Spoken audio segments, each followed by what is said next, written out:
নমস্কার, ব্রেকিং বাংলায় আপনাদের স্বাগত। আমি জয়ন্ত মজুমদার। সোমবার দিন সুপ্রিম কোর্টে আরজি করের মহিলা চিকিৎসককে ধর্ষণ খুনের মামলার সেই বহু প্রতীক্ষিত শুনানি ছিল, যেটি গত 5 তারিখে হওয়ার কথা ছিল, কিন্তু চিফ জাস্টিসের অসুস্থতার কারণে সেই দিন শুনানি হয়নি। তো সোমবার দিন সেই শুনানিতে অনেক বিষয় নিয়ে সওয়াল জবাব হয়েছে।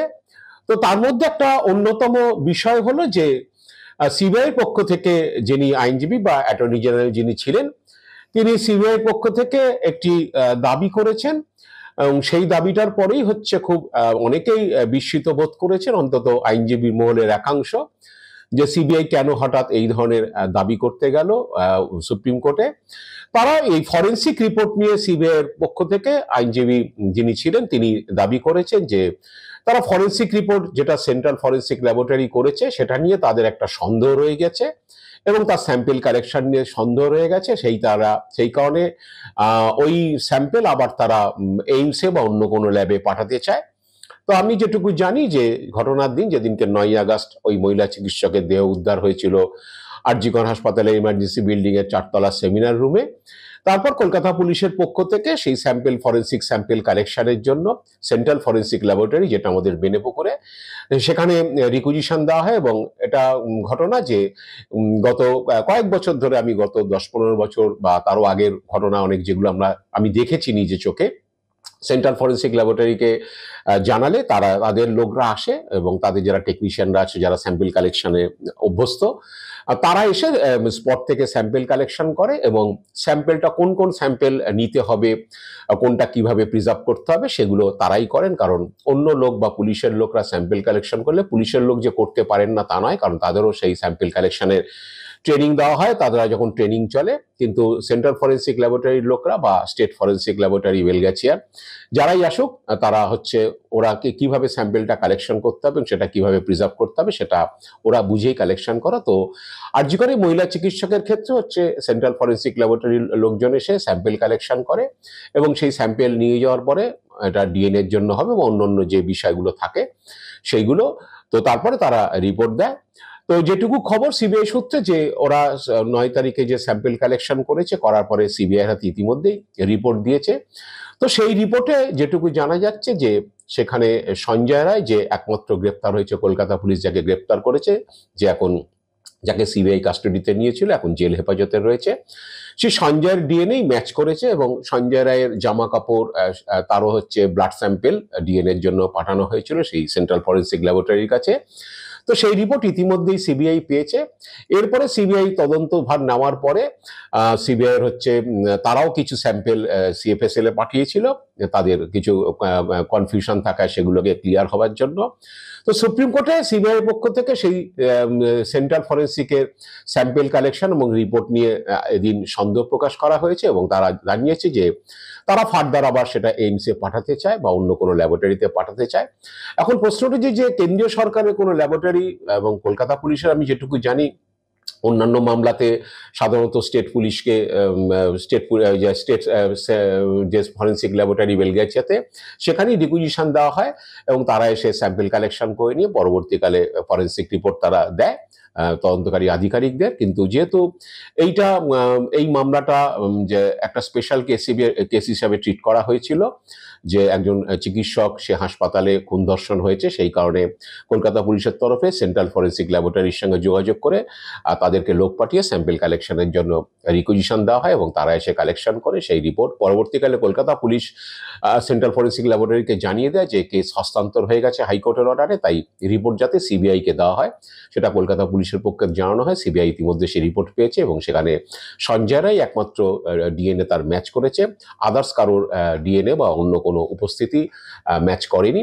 সেই রিপোর্ট সিবিআই ইতিমধ্যে পেয়েছে, সেই নিয়ে তারা এই দিন সেই প্রশ্ন তুলেছে, এবং কেন্দ্রীয় ল্যাবরেটরির এই রিপোর্ট নিয়ে প্রশ্ন তোলাতে স্বভাবতই অনেকেই এটা নিয়ে একটু হাসাহাসি করেছে, যে তাহলে কি সিবিআই এবার কেন্দ্রীয় সরকারের কোনো অধীনে কোনো সংস্থাকেও বিশ্বাস করতে পারছে না, এরপরে তারা এইমসে পাঠাবে। যাই হোক, এইমস থেকে কি আসবে আমি জানি না, কিন্তু এবার স্যাম্পল কালেকশন নিয়েও প্রশ্ন করা হয়েছে, কিন্তু ফরেন্সিকের লোকরাই জানেন তারা কিভাবে স্যাম্পল কালেকশন হয়। আসলে সিবিআই এটা যেহেতু এখন তদন্তটা যেটা হচ্ছে সেটা হচ্ছে যত না তদন্ত হচ্ছে তার থেকে হচ্ছে সন্দেহ এবং হচ্ছে কনফিউশন যে তৈরি করার জন্যই হচ্ছে, যেটুকু আজকে সওয়াল জবাবে বোঝা যাচ্ছে যে বিভিন্ন বিষয়ে বিভিন্ন রকমের মন্তব্য করে আদালতে হচ্ছে সেই কনফিউশন ক্রিয়েট করা।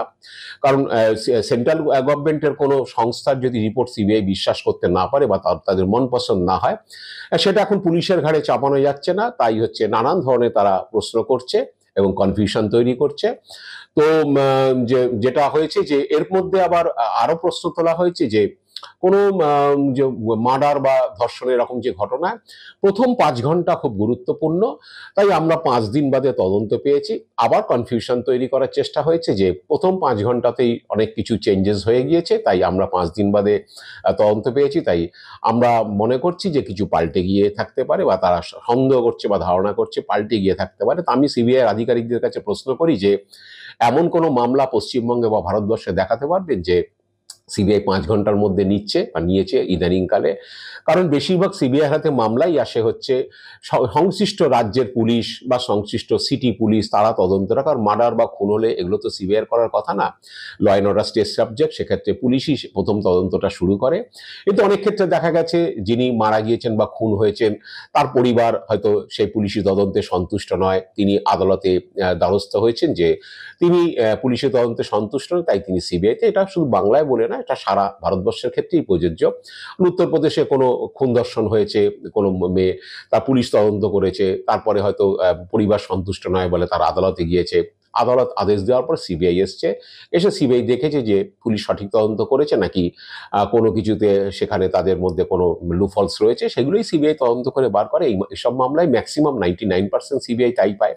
দিনে দিনে মামলা সিবিআই কখনোই পায় না, কারণ খুন ধর্ষণ হলে তো সেখানে সিবিআইয়ের প্রথম দিনই আসার কথা নয়, সেখানে স্টেট পুলিশ করবে, সেটা উত্তরপ্রদেশ হোক, রাজস্থান হোক, গুজরাট হোক, মহারাষ্ট্র হোক, বাংলায় হোক, আসামে হোক, যেখানেই হোক। তা পরবর্তীকালে অনেক সময় পিআইএল হয় সিবিআই তদন্তের দাবিতে কোনো ঘটনা ঘটলে, সেক্ষেত্রে হচ্ছে সিবিআই আসে কোনো সময় 1 মাস, 1.5 মাস, 2 মাস বাদেও আসে।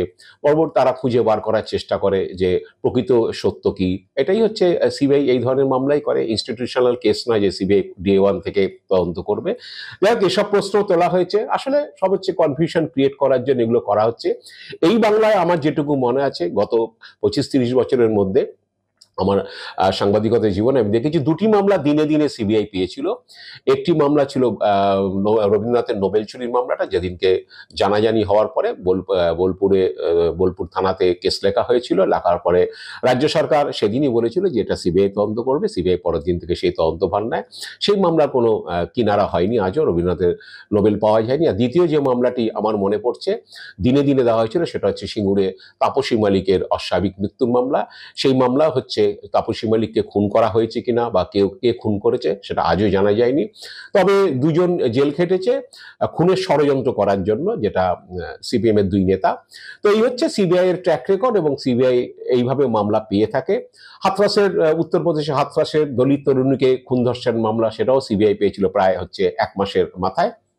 তো এই ধরনের ঘটনা সিবিআই পরেই পায়, কারণ হচ্ছে প্রথম উত্তরপ্রদেশ পুলিশ সেখানে তদন্ত শুরু করেছিল। উত্তরপ্রদেশ পুলিশ তদন্ত শুরু করার পরে যে ওই তরুণী 15 দিন বাদে মারা যায়, এবং তারও প্রায় 11-12 দিন বাদে সিবিআই তদন্তের নির্দেশ হয় এবং সিবিআই তদন্ত ভার নেয়।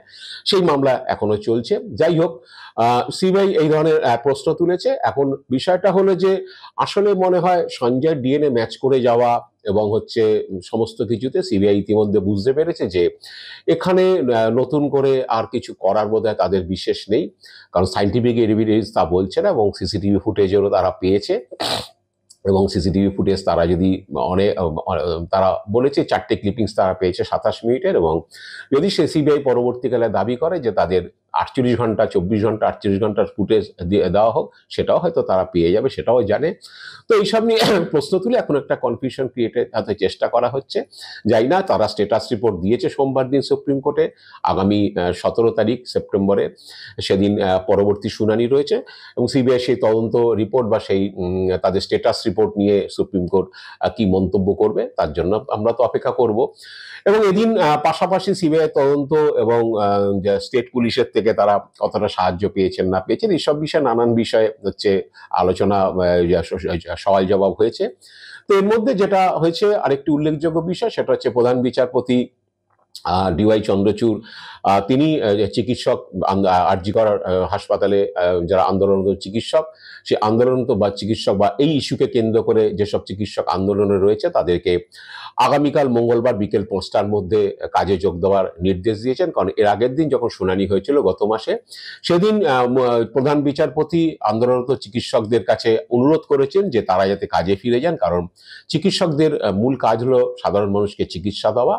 একজন কলিগ তিনি খুন ধর্ষণ হয়েছেন, তার জন্য তারা আন্দোলন করতে পারেন, কিন্তু চিকিৎসকদের মূল কাজ হচ্ছে ফিরে যাওয়া, তার জন্য চিকিৎসা দেওয়া। সেই কারণে তাদেরকে হচ্ছে চিকিৎসা কাজে যুক্ত হতে তিনি অনুরোধ করেছেন। কিন্তু এদিন তিনি চিকিৎসকদের পরিষ্কার জানিয়ে দিয়েছেন যে তারা যাতে আগামী কাল মঙ্গলবার বিকেল 5টার মধ্যে তারা কাজে যোগ দেন, এবং রাজ্য সরকারকে বলেছে যে যদি তারা কাজে যোগ দিয়ে দেন তাদের বিরুদ্ধে যেন কোনো শাস্তিমূলক ব্যবস্থা না নেওয়া হয়, বদলি বা অন্য কিছু যাতে করানো হয়। তবে যদি তারা কোর্টের অর্ডারকে ভায়োলেট করে সেক্ষেত্রে রাজ্য সরকার তাদের বিরুদ্ধে অ্যাকশন নিতে পারবে। সেক্ষেত্রে সুপ্রিম কোর্টের সায় রয়েছে, এবং কোনো সেরকম পরিস্থিতি হলে সুপ্রিম কোর্ট তাদেরও নোটিশ জারি করতে পারে যারা কাজে যোগ দেবেন না।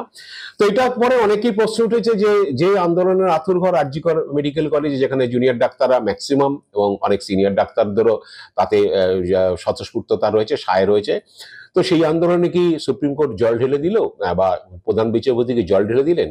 তিনি 1 মাস হয়ে গেছে জুনিয়র ডাক্তারদের আন্দোলন চলছে, বিভিন্ন সময় অভিযোগ উঠছে যে চিকিৎসা না পেয়ে অনেকে মারা গেছেন। এদের সোমবার দিন শুনানির সময় রাজ্য সরকারের পক্ষে আইনজীবী তিনি উল্লেখ করেছেন যে চিকিৎসা না পেয়ে অনেকে মারা গেছেন। গত সপ্তাহে আরজি করে জখম হওয়া এক যুবক তিনি এসেছিলেন, তার পরিবার অভিযোগ করেছেন যে ঘন্টা 3 ধরে চিকিৎসা না পাওয়ায় ওই যুবকের মৃত্যু হয়েছে। তো এইসব বিভিন্ন পরিসংখ্যান দিয়ে রাজ্য সরকার সুপ্রিম কোর্টে দাবি করেছিল যে আন্দোলন চিকিৎসকদের জন্য চিকিৎসা না পেয়ে অনেক মানুষ মারা যাচ্ছেন। তো সুপ্রিম কোর্ট এরকম একটা কড়া পদক্ষেপ নিয়েছে। তো এখন দেখা যাক যে সুপ্রিম কোর্টের পদক্ষেপের পরে আরজি কর হাসপাতালে জুনিয়র ডাক্তার বা অন্য যেসব চিকিৎসক আন্দোলনে যুক্ত রয়েছেন তারা কাজে ফিরে যায় কিনা, নাকি তারা আন্দোলন চালিয়ে যান, নাকি তারা সুপ্রিম কোর্টের মানে এই আদেশকে অগ্রাহ্য করবেন, এবং অন্য হাসপাতালের চিকিৎসকরাও যে একইভাবে তারা আন্দোলন যারা চালাচ্ছেন তারাও তাই সেইভাবে চালিয়ে যাবেন। তার জন্য আমাদের অপেক্ষা করতে হবে, এবং আগামী 17 তারিখ পরবর্তী শুনানি রয়েছে।